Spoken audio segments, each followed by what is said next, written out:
Happy birthday to you. And Apple has some stuffed toys. I know, right? Watch out, Papa. There's a balloon behind you. It's actually a happy birthday balloon. How appropriate. There you go. I think I got this in 8th grade. No, that's for my birthday party in 7th grade. My aunt gave me like 10 and I gave them to everyone. Wait, how does it sound? Hey guys. Nice to meet you. I don't know. My mom gave this to me on my birthday in 8th grade and it still has there. I think it's one of like the Jesus miracles of our time or something. Hey, Katie, did you tell everybody about Jesus? What do you mean? What are you talking about? Jesus and chlorophyll. Yeah. No, I didn't talk about that today. Really funny, Papa. Do all of you understand this fact? Do all of you understand that Jesus is just a metaphor for chlorophyll? Yeah, like that. That's why he wore his chemical composition of chlorophyll shirt all day last Christmas. But do you understand why? No. Go for it. You don't understand why. Well, I guess that's the basis. there was a time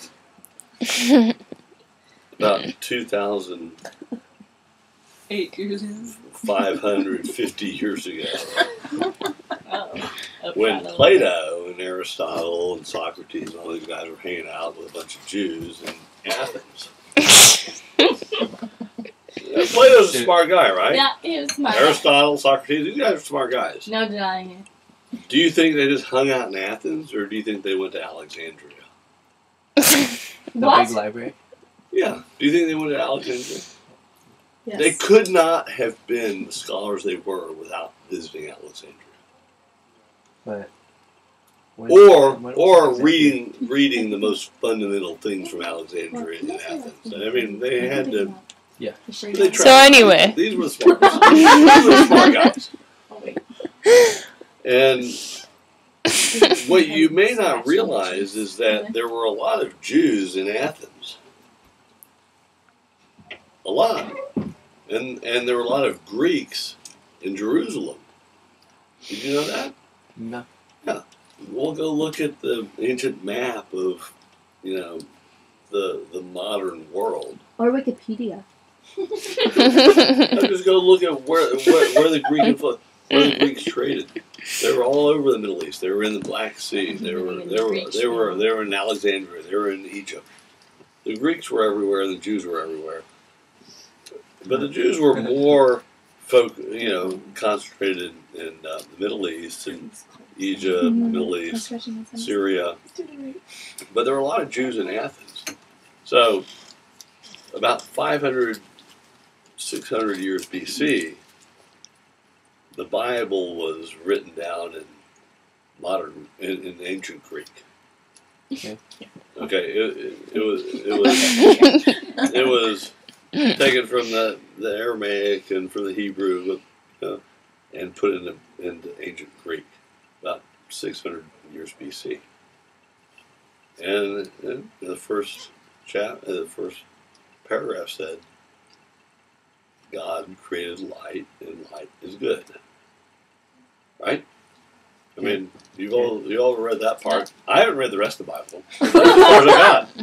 I got that part and go, well, if that's good, then that's all I have to do. I'm going to study light, which is what I've done. So, at the same time, Plato wrote the Republic. And he said, vision is special among all the human senses. Humans have the sense of touch, or feel, or whatever you want to call it, hearing, taste, smell, and vision. But vision is special. Why? Because if you go into a dark cave and you smell a rose, you can smell a rose. And if someone hits you, you feel it. And but vision requires this externality, light. but Papa, that's the same thing as it requires something that you can smell in order to smell something. Like, Without the rose, you wouldn't smell a rose. But if the rose is in the cave, you can smell it. Yeah. I mean, and if there's nothing to smell, you won't smell anything. Just like if there's no light, you won't see anything. Smell the fungus or the dankness.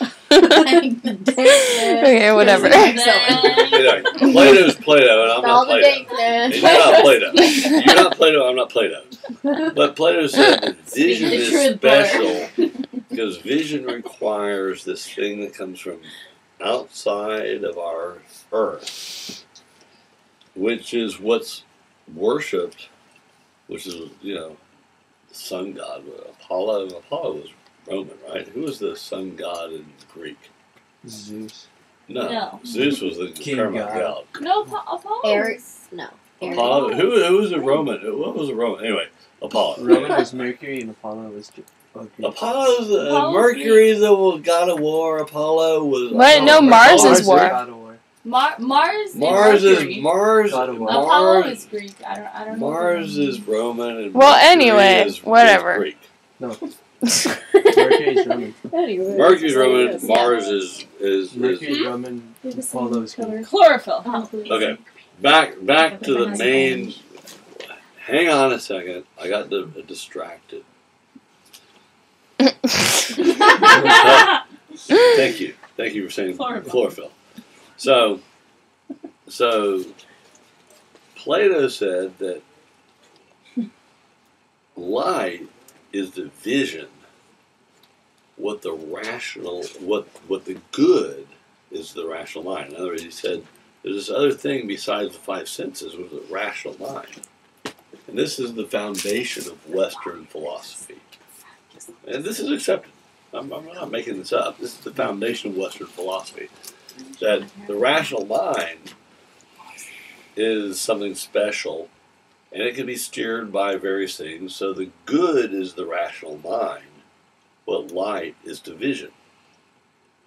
At the same time, about 550 BC, the Hebrews were saying light is good. Plato was saying the rational mind is steered by the good. So light is good is basically the same as from the first. I think the ancient Greeks and the Hebrews were talking to each other, scholars, and they agreed that light was coming from the outside. And what Plato said was that he doesn't believe in the multi-theistic thing. He also doesn't believe in any sort of monotheistic thing. But the only thing that he can rationalize as a philosopher is that light is the closest thing to God that he could quite comprehend. It's Plato. Plato said this. So when you read about the light of God, this comes from Plato and the Hebrews, the ancient Hebrews. When you read about the Enlightenment and the rational mind being illuminated by the thought process of the good, this is all going all the way back to 550 years BC. So the way I look at this thing is that light is essential for humans because imagine if you take your corn plant and put it in a cave. How much corn would it make? And would it feed your pig? No. So light is good. Just like all ancient cultures believe, light, there was always a light god. There was always the sun god. Because if you didn't have the sun, you were in trouble. So light is good. Now, take it around to what exactly does light do? Light stimulates chlorophyll to raise an electron to a higher energy level to drive photosynthesis, which feeds the pigs. This is about pigs. So, if Jesus Christ is the light of God and delivers the grace of God to humans, then Jesus Christ is nothing more than a metaphor for chlorophyll. Nothing more than that. And it all comes down to algae. They're the Once most, again. They are the most efficient photosynthetic organisms. Oh, I know. They're going to save the planet.